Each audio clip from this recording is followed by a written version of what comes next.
Welcome friends, topper brains में एक बार आपका फिर स्वागत है।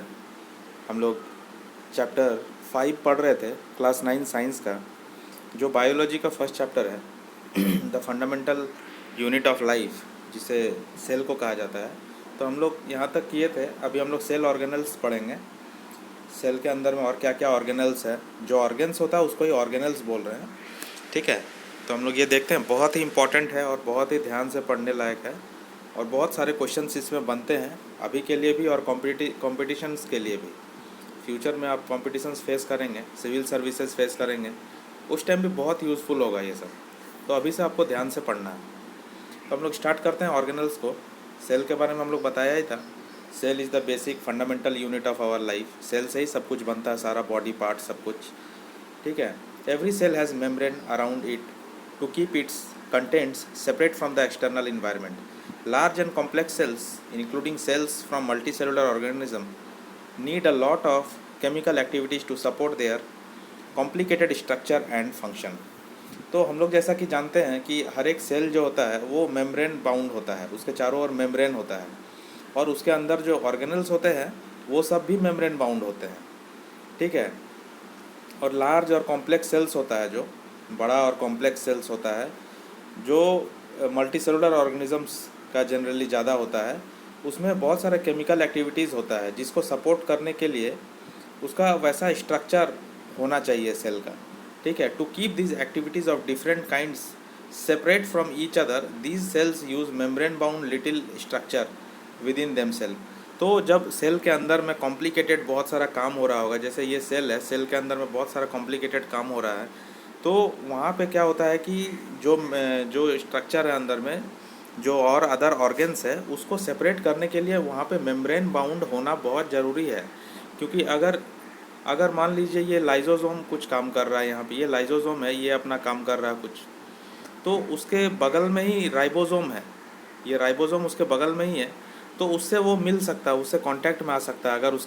अगर उसके किनारे किनारे मेम्ब्रेन नहीं हुआ, तो मेम्ब्रेन मतलब आउटर कवरिंग, अगर उसमें कवरिंग नहीं रहा तो आपस में सब मिल जाएगा, कनेक्शन में आ जाएगा। इसलिए मेम्ब्रेन बाउंड होना बहुत इम्पॉर्टेंट है। This is one of the features of eukaryotic cells. और यूकारियोटिक सेल और प्रोकारियोटिक सेल जो हम लोग पहले भी पढ़े अभी, तो यूकारियोटिक सेल में यही सबसे मेन फीचर होता है, और यूकारियोटिक सेल को मतलब अलग करता है प्रोकारियोटिक से। यूकारियोटिक में सारा सेल जो होता है और सेल के अंदर जो होता है मेम्ब्रेन बाउंड ऑर्गेनल पाया जाता है।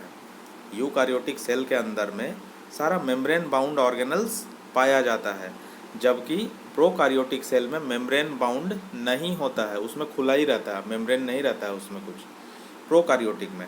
और यूकारियोटिक में मेम्ब्रेन बाउंड रहता है, ठीक है। तो ये ध्यान में रखना है, और इसका डिफरेंस बिटवीन एग्जाम में ज़रूर पूछा जाता है।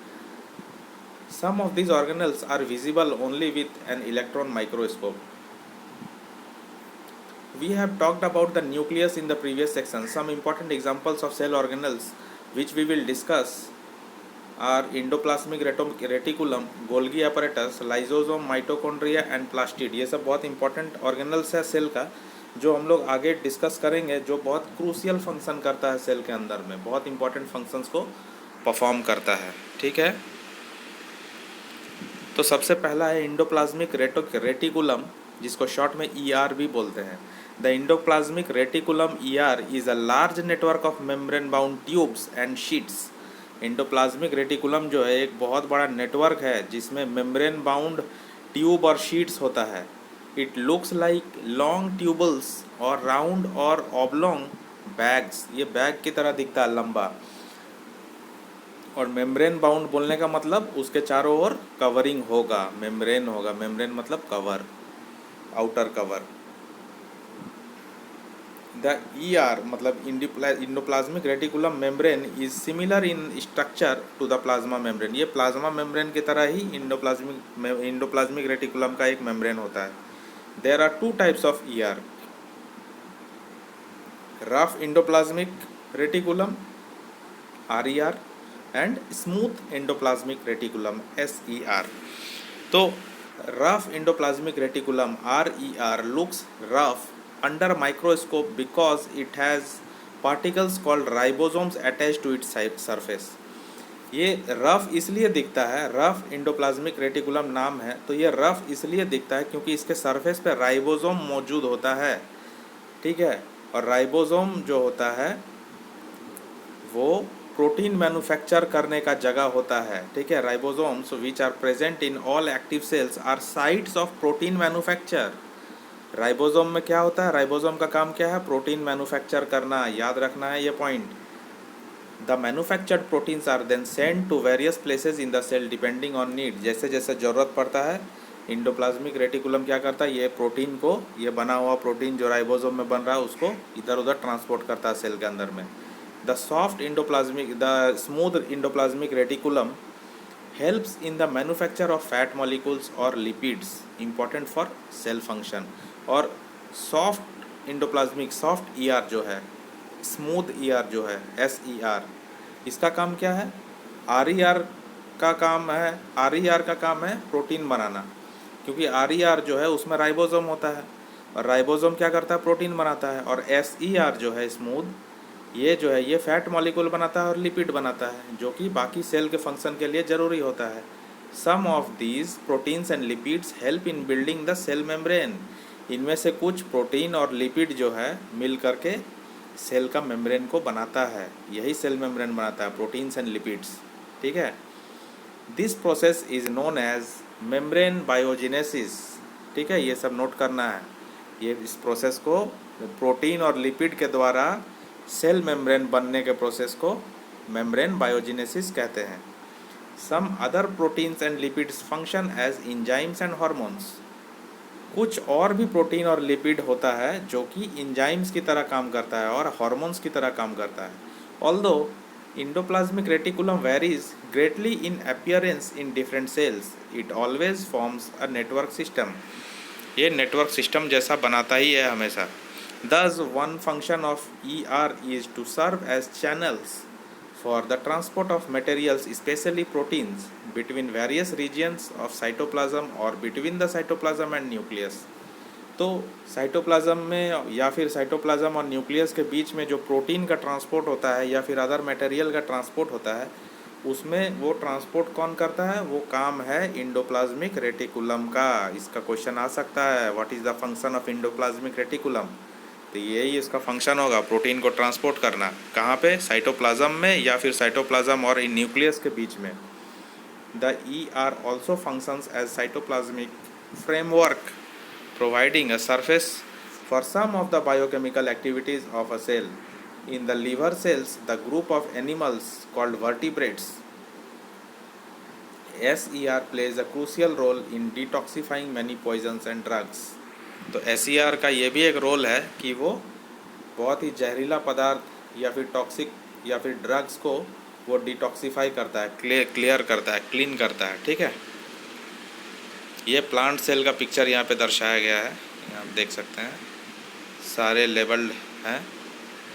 देन अगला इम्पॉर्टेंट ऑर्गेनल हमारा है गोल्गी एपरेटस, जिसको बहुत सारे बुक्स में गोल्गी बॉडीज़ भी बोलते हैं, ठीक है। गोल्गी एपरेटस, गोल्गी बॉडी, ठीक है। The Golgi apparatus first described by Camillo Golgi, scientist का नाम है ये, consist of a system of membrane bound vessels. ये भी मेम्ब्रेन बाउंड वेसल्स से ही बना हुआ होता है, जो फ्लैटेंड सैक्स की तरह होता है, arranged approximately parallel to each other in stacks called systems. Sac का मतलब होता है बोरी, जिसमें आलू प्याज का जो बोरी होता है, अगर उस बोरी को खाली करके अगर बैठा दिया जाए, फ्लैट कर दिया जाए, तो कैसा दिखेगा, ये देखिए, ये जैसे ये खड़ा एक ये बोरी है, ठीक है। इसको अगर ऊपर से अगर आप दबाएंगे खाली करके, तो वो कैसा बन जाएगा, वो बन जाएगा, ऐसा बन जाएगा, ये छोटा बन जाएगा, बैठ जाएगा नीचे, है ना। तो फ्लैटेंड सैक इसी को बोला जा रहा है, ठीक है। और इसके ऊपर फिर से एक फ्लैटेंड सैक रहेगा ऐसे, इसके ऊपर और एक रहेगा, इस तरह करके वो स्टैक बनाएगा, स्टैक बनते बनते सिस्टर्न बन जाएगा, ठीक है। तो गोल्गी एपरेटस जो है वो अरेंज्ड इन स्टैक होता है, इस तरह से एक के ऊपर एक रखा हुआ होता है, ठीक है। तो आप समझ गए होंगे इसका स्ट्रक्चर कैसा होता है, और सारे मेम्ब्रेन बाउंड होते हैं, ठीक है, मेम्ब्रेन बाउंड सब होते हैं। These membranes often have connections with the membranes of ER, और इनके मेम्ब्रेन से कनेक्शन जो होता है वो किससे होता है? ईआर से होता है, इंडोप्लाज्मिक रेटिकुलम से होता है।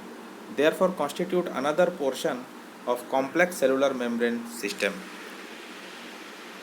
The material synthesized near the ER is packaged and dispatched to various targets inside and outside the cell through Golgi apparatus। जो कुछ भी मटेरियल बनता है और उसको इंडोप्लाज्मिक रेटिकुलम जो उसको पैकेज करके डिस्पैच करता है, इधर उधर भेजता है, ठीक है, आउटसाइड द सेल या इनसाइड द सेल में, तो वो गोल्गी apparatus के थ्रू ही करता है। Its function include storage, modification and packaging और packaging of products in vesicles. ये गोल्गी apparatus का फंक्शन है, पैकेजिंग करना, मॉडिफिकेशन करना, स्टोर करना, ठीक है।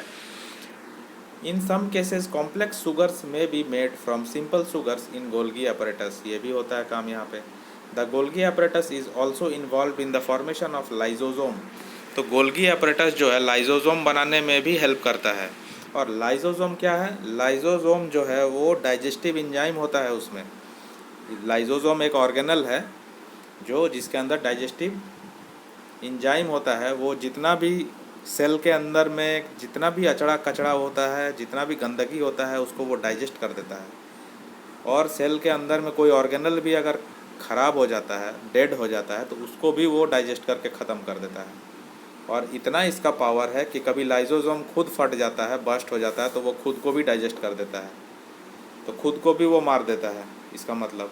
तो इसीलिए इसका सेकंड नाम है सुसाइडल बैग या सुसाइड बैग्स, ये खुद सुसाइड कर लेता है। तो हम लोग देखते हैं lysosomes are membrane bound sacs, ठीक है, ये भी मेम्ब्रेन बाउंड सैक्स होता है, filled with digestive enzymes. These enzymes are made by RER, rough endoplasmic reticulum के द्वारा बनाया जाता है। Lysosomes are kind of waste disposal system of the cell. Lysosome क्या है? लाइजोसोम एक वेस्ट डिस्पोजल सिस्टम है। जैसा वेस्ट को डिस्पोज करने के लिए सिस्टम बनाता है गवर्नमेंट, कोई गाड़ी रहता है, कहीं पे हम लोग डंप करते हैं सारा कचरा को, वैसा ही लाइजोसोम भी एक सिस्टम है। सारा कचरा को वो एक जगह खींच करके वो डाइजेस्ट कर देता है, ख़त्म कर देता है, ठीक है। कोई भी फॉरेन मटेरियल मतलब कोई भी बाहरी तत्व, कोई भी बाहर से कुछ भी बैक्टीरिया अगर या फिर कोई फूड अगर अंदर घुसता है सेल के अंदर में, तो लाइजोसोम उसको डाइजेस्ट कर देता है, ठीक है। लाइजोसोम ये कैसे कर पाता है? लाइजोसोम आर एबल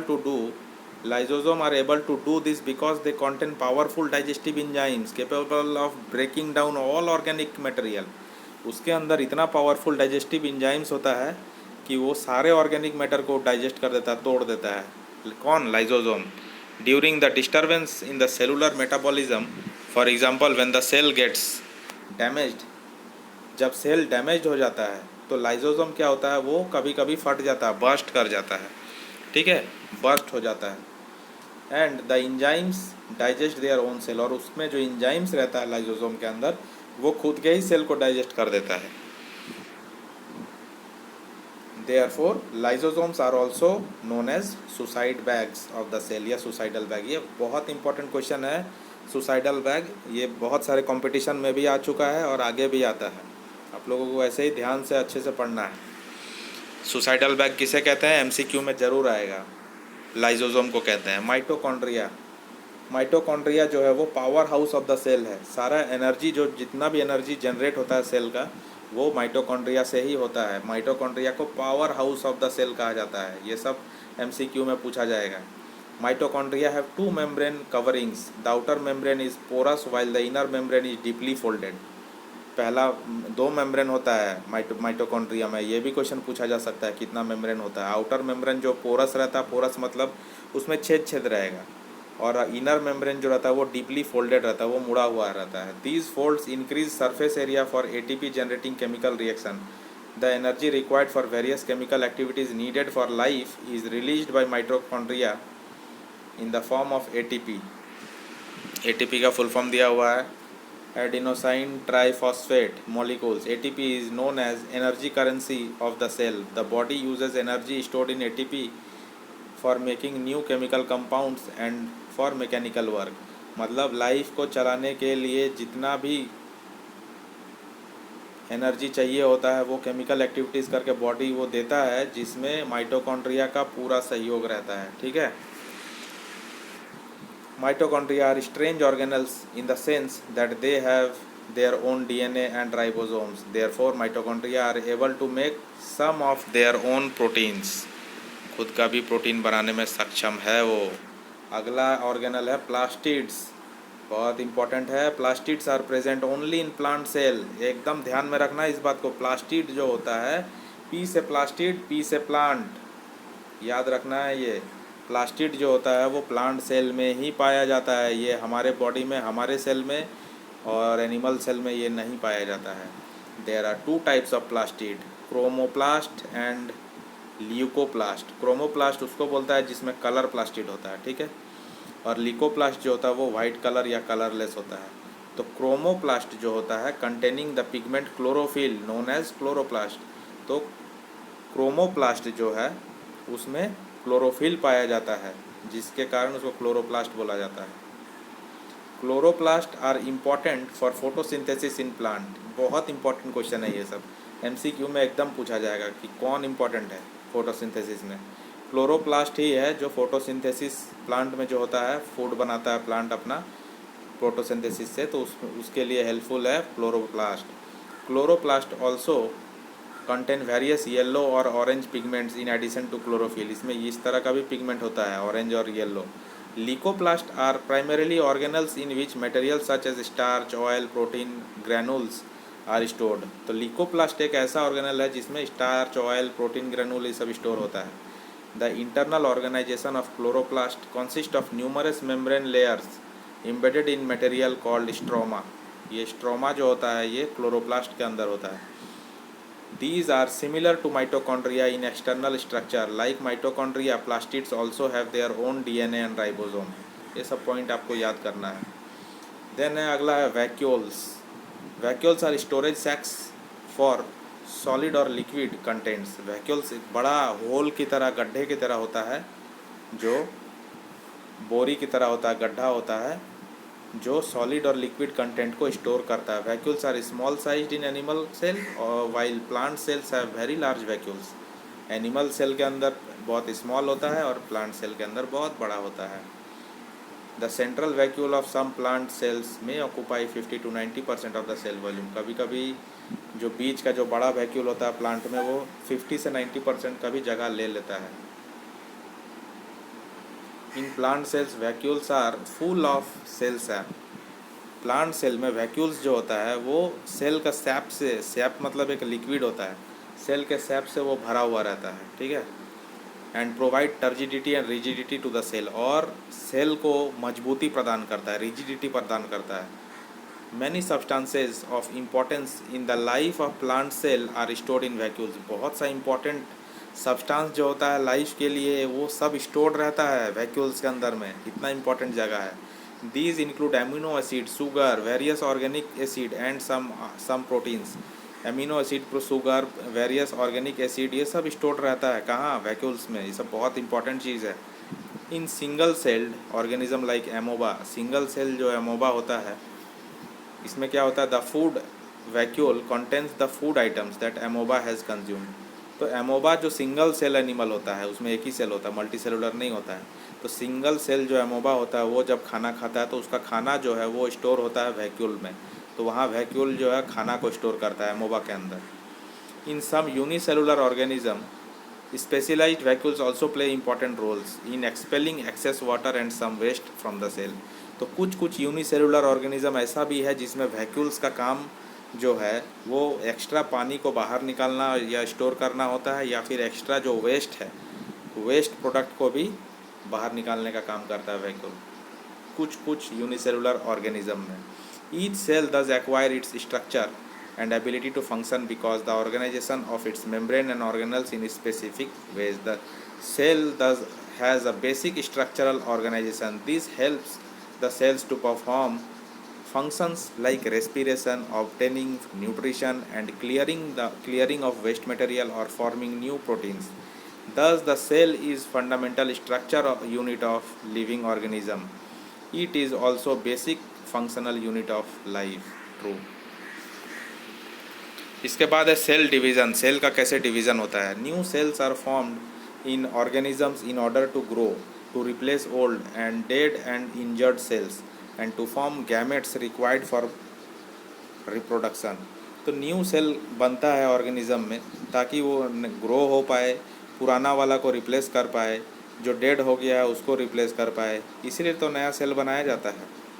ठीक है। और गैमेट्स भी बनता है, स्पर्म और एग्स बनता है रिप्रोडक्शन के लिए।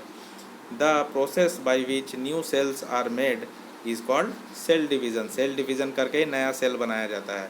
There are two main types of cell division, mitosis division and meiosis division. बहुत इंपॉर्टेंट है। The process of cell division by which most of the cells divide for growth is called mitosis. Maximum जो process use होता है वो mitosis use होता है। In this process each cell called mother cell, हर एक cell को mother cell कहा जाता है माइटोसिस में, divides to form two identical daughter cell. Mother cell जो है वो अपने आप को डिवाइड कर लेता है, दो सिमिलर डॉटर सेल बनाता है। आइडेंटिकल मतलब सिमिलर, दो सिमिलर, देखो दो सिमिलर टाइप का, सेम टाइप का डॉटर सेल बनाया। The daughter cells have the same number of chromosome as the mother cell. उतना ही क्रोमोजोम होगा डॉटर के पास जितना मदर के पास है। It helps in growth and repair of the tissues in organism. इसका क्या काम है, ये रिपेयर करने के लिए, ग्रोथ करने के लिए टिश्यू का हेल्प करता है। Specific cells of reproductive organs और tissues in animals and plants divide to form gametes. और गैमेट्स बनाने के लिए भी ये काम करता है। Which after fertilisation give rise to offspring. Fertilisation के बाद जिससे बेबी प्रोड्यूस होता है। They divide by different process called meiosis which involves two consecutive division. ये मेयोसिस डिवीज़न होता है इसमें, रिप्रोडक्शन वाले प्रोसेस में। और मेयोसिस डिवीज़न में दो कॉन्सेक्यूटिव डिवीज़न होता है, दो बार डिवीज़न होता है। When a cell divides by meiosis it produces 4 new cells instead of 2। जब इसका डिवीज़न होता है एक का तो उसमें 4 बनता है, मेयोसिस में 4 सेल बनता है। The new cells only have half the number of chromosome then that of the mother cell. और हर एक न्यू सेल के पास आधा नंबर का क्रोमोजोम होता है जितना उसका माँ के पास है, जितना उसका माँ के पास। अगर उस माँ के पास 6 है तो डॉटर सेल के पास 3 क्रोमोजोम होगा। ठीक है। मदर सेल के पास अगर 6 क्रोमोजोम है तो उसके डॉटर सेल के पास 3 क्रोमोजोम होगा मेयोसिस डिवीज़न के केस में। तो यहाँ पे ये चैप्टर ख़त्म होता है। आपका कुछ भी क्वेश्चन हो, क्वेरी हो, आप कमेंट सेक्शन में कमेंट कर सकते हैं। ठीक है। इसके बाद मैं एक सेपरेट वीडियो में दे दूँगा इसका, थिंग्स टू नो का, व्हाट यू हैव लर्नड, और जिसको हम लोग समरी बोलते हैं।